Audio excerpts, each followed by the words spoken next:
In this economy, these rental applications, not everybody has the credit, and you got to understand that.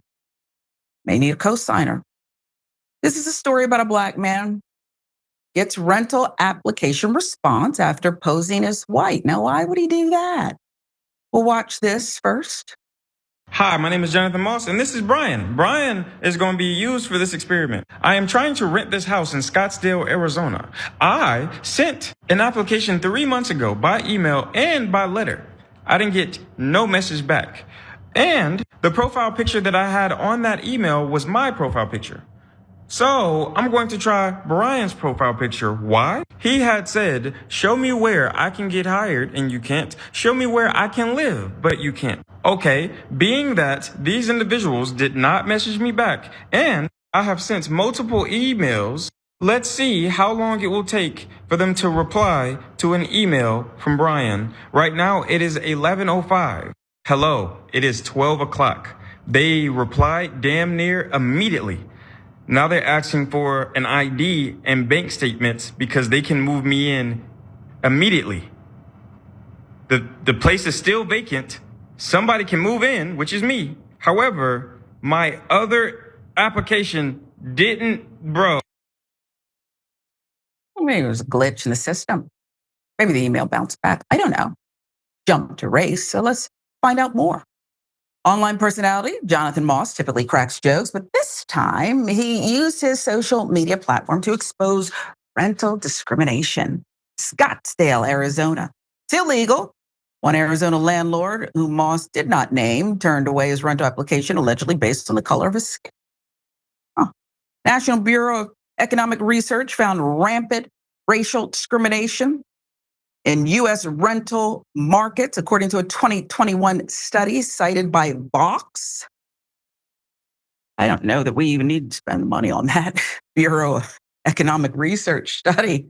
I can tell you that. Using a bot and fictitious applicants, researchers discovered that property managers were available rentals were less likely to respond to inquiries from people with Black and Hispanic sounding names. And a Black star. Love it. Look at your life, America. Study then took it one step further, examining real-world outcomes. The results revealed that a non-response from a potential landlord lowers the probability that a renter of color will ultimately inhabit a given property by 17.3%. At the time, the groundbreaking report was the first available evidence on the relationship between disparate treatment and subsequent rental housing outcomes. I don't know if it was the first. My word and that of other Blacks, it might have been the first, but okay. We've got to have human studies to get you to believe it. However, many in the Black community do not need a report to understand this. Exactly. Moss's own experiment was inspired by an exchange he had on Facebook with the real Brian Davies, who challenged the very idea that the housing and employment discrimination existed. I love this because he's doing several things. He's showing what happens on a daily basis to a Black man or woman. And he's also bringing along an unsuspecting, privileged white man who is not as experienced, so it must not exist. Isn't that weird how that happens? Okay. I'm not a man, but I know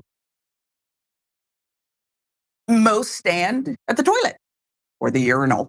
Okay. I know this, even though I'm not a man. But some don't, they just, maybe it's uncomfortable. They just want to ignore what is being recounted for them. But hey, he did the experiment, and I applaud that. Brian Davies challenged the idea of this discrimination. Show me where I can get hired, but you can't. Can I take back some of the respect I had for Brian Davies for following through? Just that question is so dippy. It's so dippy. Okay. It belongs on South Park. That's the comment he wrote to Moss. You can't do it because it's not true. The only thing stopping you or setting you back is yourself. It's that simple. For many, waiting 1 hour versus 3 months was all the evidence they needed. Brian Davies wears khakis. Again, this is just wears khakis and those loafer things with no socks. And he really doesn't know what Mr. Moss faces. He doesn't know at all. What do you make of this experiment? The one thing I do like, Jamie, is that they engage with one another. I mean, Stevie Wonder could see what the outcome was going to be, Ray Charles too. But the fact that it was like shooting fish in a barrel. He said, okay, let's just show you. I like that they're at least talking, okay? I don't know if I had the patience to do that. What say you?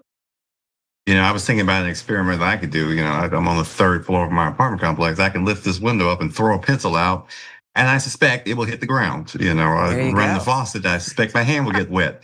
Some comparable experiments that we can answer pay you these. for that. Well, timeless questions that have just been eluding us as far as what this conclusion will be. Yeah, duh. We've been experiencing housing racism since the beginning of time. One of the benefits of living in a state like Alabama that I really appreciate, that I think people that live in places like New York and LA don't really get a chance to experience, is there really is a spectrum of ignorance among people who are not of color. There's a spectrum. There are people who, when confronted with evidence like this, they take a step back and they realize, like, wow, I didn't recognize that this is somebody else's experience, that racism does exist in these various contexts. And there's some people, it sounds like Brian, whatever his name is, maybe one that is willfully ignorant. Like, no matter what evidence you put in front of them, no matter, you can literally use my face and snatch his face and put it on an application, they just will not see. They call it racism, call it willful ignorance. Maybe they don't want to exist in a world where they realize that they have had generations of advantages over people around them, so it makes them feel better to think that they just woke up with all the merit and moxie, and everybody else is just lazy and shiftless. Yeah. I don't know what it is, but I've learned an appreciation for people who are in ignorance but are willing to look outside of their own perspective and come forward. Yeah, because some of these same people who are woefully ignorant would say to you, how dare you? I work for everything I have. So you're the only one. And oh, by the way, those advantages and housing and passed down and things weren't stolen from you, like Black Wall Street. You can actually find. I have friends who have gone to university that they're white friends that their father went to, that their grandfather went to, that their great grandfather went to, and like it literally 2 generations ago, it was illegal for my grandfather to be educated at an institution of secondary education, post-secondary education. So this is not like ancient history. People are alive today that couldn't drink out the same water fountain as other people, and it was yesterday. And so we got, there's a significant portion of this populace that has some sort of soap opera amnesia. Forgot about where we just got from, but nope, they're special. It might be why we haven't cured cancer yet, because you have people who've been propped up, and there's a lot of wonderful scientists working on it, but they believe that they are superior. You get better and you cure cancer and other things when everybody's in the pool competing. As a runner, I didn't want to compete against people who weren't. Don't you want to get out there and compete with the best? You don't think that Steph Curry says, I want to compete at the highest level. I don't want to play bums. I don't want to do that. I want to be known as the best of the best. That's not how things work here. And I can tell you there's pockets, not just in Alabama, which I think is the way you related that, eloquent and true. As a anchor in Cleveland for many years, I looked around at pockets of Ohio and I said, well, this is horrible. I'd have white colleagues say, well, in Cleveland, they don't, I know you're doing it this way, but they don't quite do it that way. And your blouse is a little low. I'm buttoning another one. I feel like it. Okay. My Q rating's just fine. But it was literally a thing where I looked around and I would say, this is crazy. Some of the pockets of racism here. And by the way, some of my Black friends don't even know they're free Blacks. We're free now, right? Because they didn't feel free. Segregated city, Chicago, Same way I was there, St. Louis, they'd ask you, where'd you go to high school? I thought it was so strange when I moved there. What do you mean, where did I go to high school? Just thought it was strange. Until somebody peeped me to the fact that, oh, it's because they want to know if you're one of those, did you Correct. go out in Ladue or were you Which side of the tracks you're on? They didn't understand. Hey, why are these people protesting? Okay, I was there when you had a young man who was the inspiration for Hands Up, Don't Shoot, Michael Brown. And my white colleagues in the newsroom say, I don't understand why they're protesting. Well, they might be protesting because Ferguson's about a mile. It's about a mile, this little, and you cannot be black and walk across the street without being arrested and put in a debtor's prison. It might have something to do with it. And oh yeah, a police officer and his girlfriend changed their clothes before anybody even talked to them or investigated the scene. How about that, Darren Wilson? So there's all of that. They're asking you where you went to high school to find out. They don't know that East St. Louis had race riots, but St. Louis didn't. So they think might as well be 100 miles away. Interesting. Well, hopefully Brian will tell a friend and some of it will get there.